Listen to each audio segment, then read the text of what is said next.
ఫైనల్గా ఈరోజు అయితే మా ఇంట్లో అలసంద గారెలు అయితే ట్రై చేస్తున్నాము.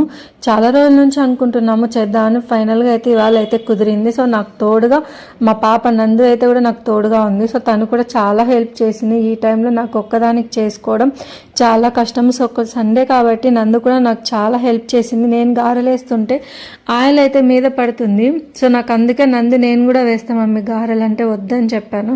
కానీ తనైతే వినలేదు. ఒక్కటైనా వేస్తాం మమ్మీ అని అడుగుతుంటే సరే దగ్గరే ఉండి ఆయిల్ మీద పడుకోకుండా అయితే ఒకటైతే వేయించాను. ఇంకా అంతకుమించి ఒకటైతే వేయలేదు. అడిగింది వేస్తానని, నాకైతే ఇష్టం లేదు. సో ఆయిల్ పడితిగిన తర్వాత చాలా కష్టం కదా, అందుకే వద్దని చెప్పాను.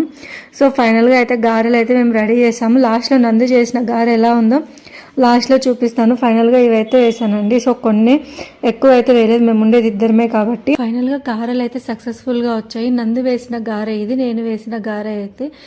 ఇంకెవరైనా సబ్స్క్రైబ్ చేసుకోలేదంటే వెంటనే వెళ్ళి సబ్స్క్రైబ్ చేసేసుకోండి.